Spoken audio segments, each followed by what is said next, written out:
ఎవరు ఎత్తబడతారు, ఎవరు విడవబడతారు అనేటువంటి ఆ యొక్క ప్రత్యక్షతను ఈ స్కిట్ ద్వారా మనం తెలుసుకుందాం.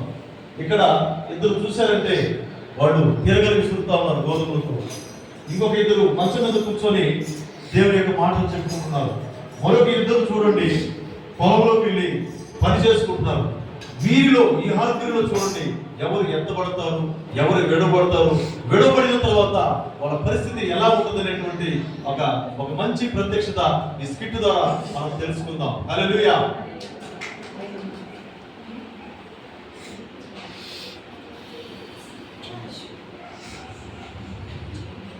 సిస్టర్ సిస్టర్ ఎవరు? నేను సిస్టర్. సిస్టర్ రెడ్ సిస్టర్ కూర్చొని చైర్లో చీరలనా ఏం కూకుంటావు ఈ పాత చీరల మీద. ఏమైంది సిస్టర్ ఇట్లా మాట్లాడుతున్నారు మీరు? మరి లేకపోతే ఏం సిస్టర్, ధనవంతుల ఇళ్ళలో చూసిరా మీరు? లగ్జరీ సోఫాలు అంట, లగ్జరీ జీవితం అంట. మన ఇంట్లో ఏమున్నాయి సిస్టర్? రెండు పాత చీరలు తప్ప ధనవంతుని జీవితం మాట ఎప్పుడు వస్తుందో. చూడండి సిస్టర్, పైన ఉన్నటువంటి వాటి మీదనే కానీ సంబంధమైన వాటి మీద మనం చూసుకోవాలి. ఈ వాక్యం మనం వింటున్నాం కదా సిస్టర్. ఇచ్చినటువంటి మీరు దాంట్లో ఎందుకు కోరుకుంటున్నారు? మనము మార్కెట్లో ఉన్నాము. అంటే కనిపించాలి, అందరు కనిపించాలి. వీళ్ళందరూ ప్రేమ చేసే పొలంలో కేతిలా అవును కనిపిస్తుంది. సరే ఏం రాకూడదు ఏమలే సిస్టర్. ఎన్ని సమస్యలు ఏంటి మాట ఇంటనే ఉన్నాను. ఆయన వచ్చింది లేదు, మమ్మల్ని పిలిచినప్పుడు లేదు. ఆయన ఎప్పుడు వస్తాడు మమ్మల్ని అందరినీ ఎప్పుడు ఎవరికి తెలుసు. అందుకే సిస్టర్ ప్రతిరోజు ప్రార్థనాపూర్వకంగా మనం ఆత్మీయంగా ఆధ్యాత్మికంగా సిద్ధంగా ఉండాలి సిస్టర్. యేసయ్య రెండో రాశి వచ్చినప్పుడు ఆయనతో ప్రతిపడేలా ఉండాలి కదా సిస్టర్. సరేలేండి సిస్టర్. ఇప్పుడు నేను మీ కాడ ఏం మాట్లాడినా కానీ దేవుని రాకడ ఉంది, సిద్ధపడాలి సిద్ధపడాలి అని చెప్పిందే 10 సార్లు చెప్తూ నా తల తింటుంటారు. కానీ మరేం సిస్టర్ ఇక సంగతులు? మనకి ఏం సంగతులు అంటే సిస్టర్, విశ్వాసం కదా. మనము ఏం మాట్లాడుతున్నామో దేవుని గురించే మాట్లాడుకుంటాం కాబట్టి మనం అలా అనకూడదు సిస్టర్. యేసయ్య అంటున్నాడు కదా, ఇదిగో నేను త్వరగా వస్తున్నానని చెప్పినారు కదా సిస్టర్. అందుకే మెలకువగా ప్రార్థనాపూర్వకంగా మనము ఆత్మీయంగా ఆధ్యాత్మికంగా సిద్ధపడి ఉండాలి సిస్టర్. మనం రాకడను గురించి ఎన్నో విషయాలు తెలుసుకుంటున్నాం, వింటున్నాం, చూస్తున్నాం కదా సిస్టర్. అయినా ఎందుకు ఇంత నిర్లక్ష్యం ఉన్నారు? నిర్లక్ష్యం అంత మంచిది కాదు సిస్టర్. అలా ఉంటే మనం ప్రభుడు ఆకట్లు నిలబడతాం కదా సిస్టర్. ఒకసారి ఆలోచించుకోండి. ఆయన వచ్చినప్పుడు చూసుకుందాం, ఆలోచించుదాం లేండి. సిస్టర్ సిస్టర్ ఎంత బాగున్నాయి సిస్టర్ ఈ గోధుమలు, ఎంత మెరిసిపోతున్నాయి. మన ఆత్మీయ జీవితం కూడా ఇలాగనే మెరిసిపోవాలి సిస్టర్. ఏ సిస్టర్ ఏమన్నారు? మన ఆత్మీయ జీవితం కూడా ఈ గోధుమలే మెరిసిపోవాలా? లేకపోతే ఏమవుతుంది సిస్టర్? మనము రక్షించబడ్డాను సిస్టర్. యేసయ్య రక్తం మనం పాపాలన్నీ కడగబడ్డాయి సిస్టర్. ఆయన రాకడ కొరకు సిద్ధపడాలి సిస్టర్. మన భక్తి, మన ప్రార్థన, మన జీవితం అందరికీ మాదిరికరంగా ఉండాలి.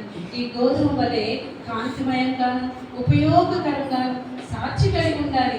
అప్పుడే మనం ఎత్తబడతాం సిస్టర్. అయ్యో ఏం రావడం ఏమో సిస్టర్. నేనైతే చిన్నప్పటి నుంచి వాటింటూనే ఉన్నాను సిస్టర్. 2012లో దేవుడు అక్కడ వస్తాదని అన్నారు, 2019లో దేవుడు అక్కడ వస్తాదన్నారు, ఇప్పుడు 2025 కూడా అక్కడ వస్తాదన్నట్టు. ఆయన అక్కడ వచ్చింది లేదు, మనం తీసుకపోయింది లేదు. అది కాదు సిస్టర్, మనం ఈ గోధుమలే పరిశుద్ధమైన జీవితం కలిగి ఉండాలి. అప్పుడే ఆయన రాకడ కొరకు మనము ఎత్తబడతాం సిస్టర్. సరేలేండి సిస్టర్, ఆయన రాకడ వచ్చినప్పుడు కదా అప్పుడు చూసుకుందాంలే. అది కాదు సిస్టర్, ఏ దొంగ వల్ల వస్తానని, ఏ గడియలో వచ్చుతానని మీకు తెలియదు. యేసయ్య చెప్పాడు కదా, మనం నిర్లక్ష్యంగా ఉండకుండా యేసయ్య రాకడ వరకు ఎదురు చూచి ఉండాలి సిస్టర్. అప్పుడే మనం ఎత్తబడతాం సిస్టర్. అయ్యో సిస్టర్, మీతో కలిసినప్పుడల్లా ఇదే మాటలు రిపీట్గా మా కళలు కుట్లు చేస్తూ ఉన్నారు సిస్టర్. అందుకే ఇప్పుడు ఆ రాకడ గురించి వదిలేసి ఇప్పుడు మన ముందున్న ఈ పని చూద్దాం పదండి సిస్టర్. సిస్టర్ ఈ మధ్య మందిరానికి రావటం లేదు, కనబడటం లేదు, బాగా పనిలో మునిగిపోయినట్టున్నారే. ఏం చెప్పాలి సిస్టర్, ఆర్థిక పరిస్థితుల్లో నేను చాలా బాధపడుతున్నా. ఆ బాధలు ఆలోచనలతో దేవుడి మందిరానికి రాలేకపోతున్నాను సిస్టర్.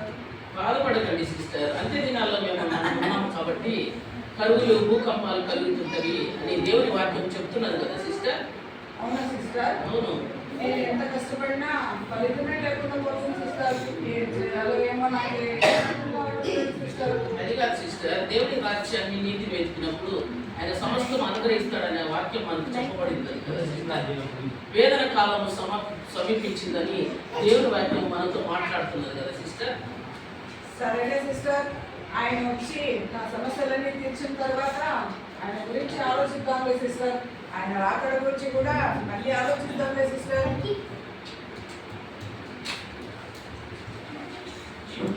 ఇదిగో మనుష్య కుమారుడు త్వరగా వచ్చుచున్నాడు. సిద్ధపడిన వారిని రెప్పపాటున ఆయన తీసుకుని వెళ్ళిపోతాడు.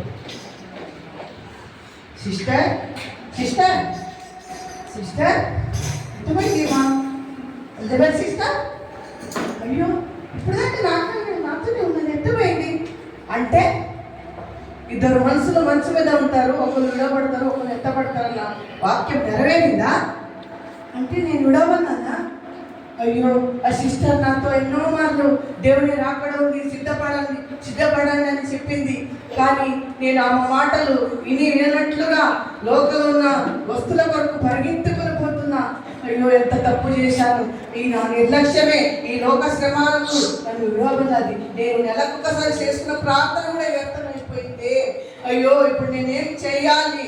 అయ్యో దేవుడా, 10 మంది కనికలలో 5 వృద్ధి లేని కనికలు ఒకదానిగా మిగిలిపోయినానే.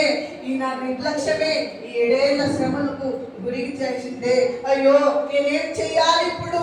యేసయ్యా ఏం చెయ్యాలి? నేను పాపిగానే మిగిలిపోయినానే యేసయ్యా. అయ్యా యేసయ్యా నేనేం చెయ్యాలి? యేసయ్యా దేవుడా కనికరించు యేసయ్యా. ఇంక ఏ దేవుడు లేడు ఈ లోకంలో మనల్ని బ్రతికించేవాడు, రక్షించేవాడు. అయ్యో ఏం చెయ్యాలి? ఏం చెయ్యాలి? Sister sister Martha sister Martha sister sister ఎక్కడికి వెళ్ళింది వీడ? ఇంతసేపు నాతోనే ఉన్నారే సిస్టర్.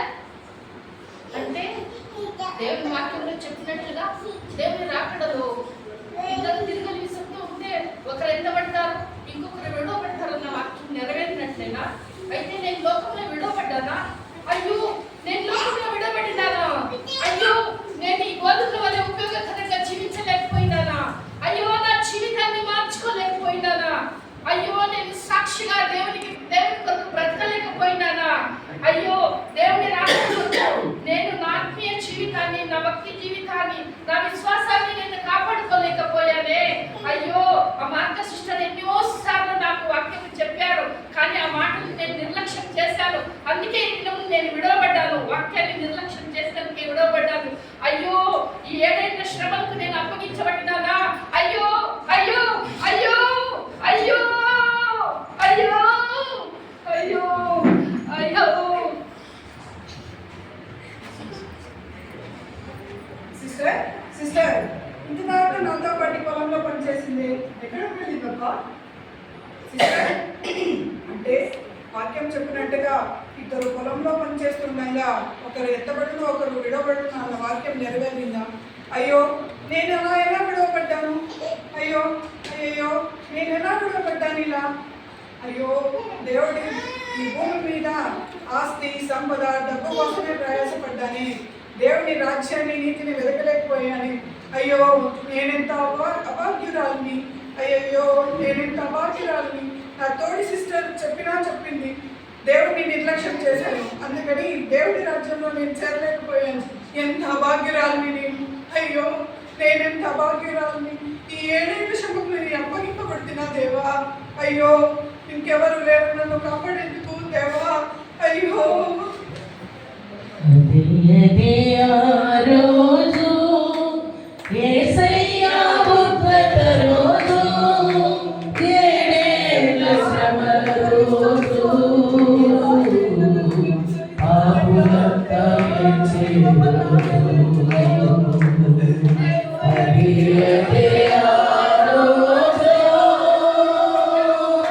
పిల్లగాడ తల్లి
చూసారా ఇక్కడ దేవుని పిల్లరా, దేవుని యొక్క రాకడలో విడవబడినటువంటి వారి పరిస్థితి ఇలానే ఉంటుందండి.